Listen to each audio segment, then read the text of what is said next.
तो आप समय देकर सुन सकते हैं। सबसे पहले हुआ क्या था? देखिए, 28 जनवरी 2026 की सुबह सब कुछ कार्यक्रम के हिसाब से चल रहा था। मुंबई से अजीत पवार का विमान जो है वो बारामती के लिए चलता है। अजीत पवार को लेकर बताया जाता है कि वक्त के पाबंद थे। सुबह लगभग 8 बजे उड़ान भरी। बारामती उनका घर था। वहां लोग सिर्फ नेता नहीं, परिवार का हिस्सा मानते थे। उन्हें पहुंचने में बस कुछ ही मिनट बचे थे। रनवे तैयार था, मौसम ठीक था, कंट्रोल रूम में बातचीत भी सामान्य थी। लेकिन शायद किस्मत ने एक डरावनी कहानी लिख रखी थी।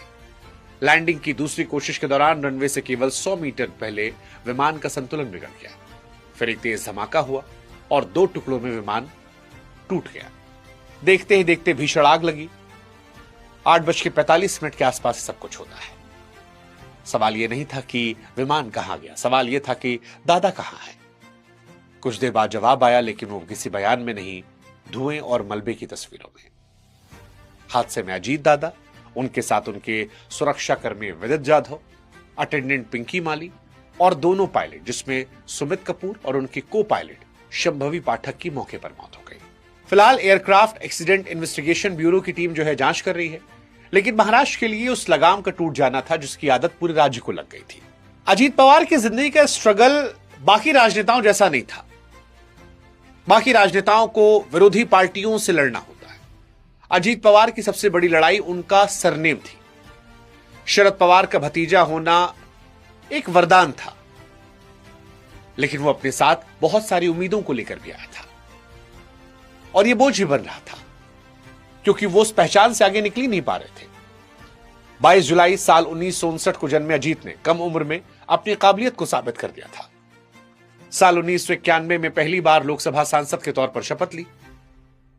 फिर जल्द ही महाराष्ट्र की पॉलिटिक्स में आ गए।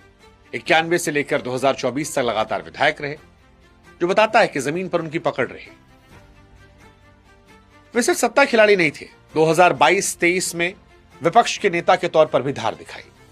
6 बार डिप्टी सीएम के तौर पर रहे। यह साबित किया कि सिर्फ परिवार का हिस्सा नहीं है, बल्कि खुद में बड़ी ताकत है। शरद पवार ने राजनीति को शतरंज की चालों की तरह चला, लेकिन अजीत पवार ने उसे कुशल मैनेजर की तरह चलाया। अजीत पवार और बीजेपी का रिश्ता भारतीय पॉलिटिक्स के सबसे रोचक कहानियों में से एक है। आपको याद होगा वो धुंधली सुबह जब पूरी दुनिया सो रही थी और राजभवन में अजीत पवार देवेंद्र फडणवीस के साथ उप मुख्यमंत्री पद की शपथ ले रहे थे। वो अर्ली मॉर्निंग शपथ आज भी लोगों के जहन में ताजा है। सत्ता साझेदारी के इस खेल में अजीत पवार ने एक अनोखा रिकॉर्ड बनाया। रिकॉर्ड के मुख्यमंत्री